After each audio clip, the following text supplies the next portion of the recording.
नमस्कार दोस्तों, छत्तीसगढ़ न्यूज में तो इस समय की बड़ी खबर सामने आई है। हादसा या हत्या। 250 रुपए की शराब पीकर कार चला रहा था, जान ले ली। 26 महीने में इस तरह 250 से ज्यादा परिवार उजड़ चुके। Drink and drive, hit and run के केसेज आपने बहुत सुने होंगे, पढ़े होंगे, देखे होंगे, लेकिन कभी इस नजरिए से सोचा है कि आखिर महज 250 रुपए तक की शराब पीकर गाड़ी चलाने वाला 2-4 हजार जुर्माना भरकर छूट जाता है, लेकिन वही नशे में जब किसी की जान लेता है तो वो परिवार किस तरह बेसहारा हो जाता है। रविवार की घटना भी कुछ ऐसी ही है। इसे इस नजरिए से भी देखने की कोशिश कीजिए। पिछले 26 महीने में सिर्फ इस वजह से 280 मौतें हुई हैं। पुरानी बस्ती के कैलाशपुरी इलाके में रविवार रात 10:30 बजे एक कार करीब 10 लोगों को टक्कर मारते हुए निकली और सामने से आ रहे एक ठेले वाले को अपनी चपेट में ले लिया। उसका सिर फटा और उसकी मौत हो गई। कारण था, फाइनेंस कंपनी में काम करने वाले देवराज पाल ने शराब पी रखी थी और उस हालत में वे ड्राइव कर रहे थे। पुलिस ने उन्हें पकड़ लिया।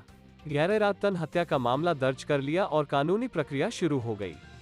ये तो महज एक प्रक्रिया है जो हर बार होती ही है, लेकिन अब उस पक्ष को भी देखें जिसने जिंदगी खो दी।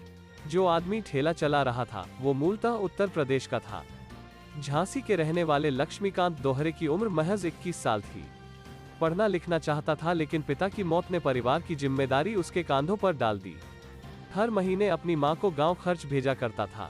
मां बूढ़ी है, घर पर अकेली रहती है। भाई भी अपने अपने परिवार की जिम्मेदारी संभालने दिल्ली में रहते हैं। लक्ष्मीकांत पिछले 3 सालों से गुपचुप का ठेला लगा रहा था। रोजाना करीब 1000 रुपए कमा लेता था। उसके साथ रहने वाले बताते हैं बेहद खुशमिजाज था और रोज एक बार अपनी मां से फोन पर बात करता था।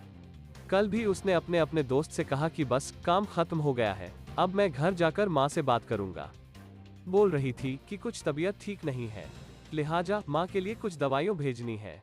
लक्ष्मीकांत के जेहन में रही ये सारी बातें उसके साथ ही चली गई। वो आदमी जो उसे जानता भी नहीं था और जिसे वो भी नहीं जानता था, मौत बनकर सामने आ गया। उसने माँ से 21 साल का जवान बेटा छीन लिया। उसने एक जिंदगी की सारी उम्मीदें छीन ली और ऐसा उनसे किया सिर्फ 250 रुपए के नशे में। अब तक उसकी मां को यह बताया नहीं गया है कि उसका लक्ष्मीकांत उसके लिए दवाई लेकर नहीं आ पाएगा। पुलिस तो उसकी लाश लेकर उसके घर जा रही है।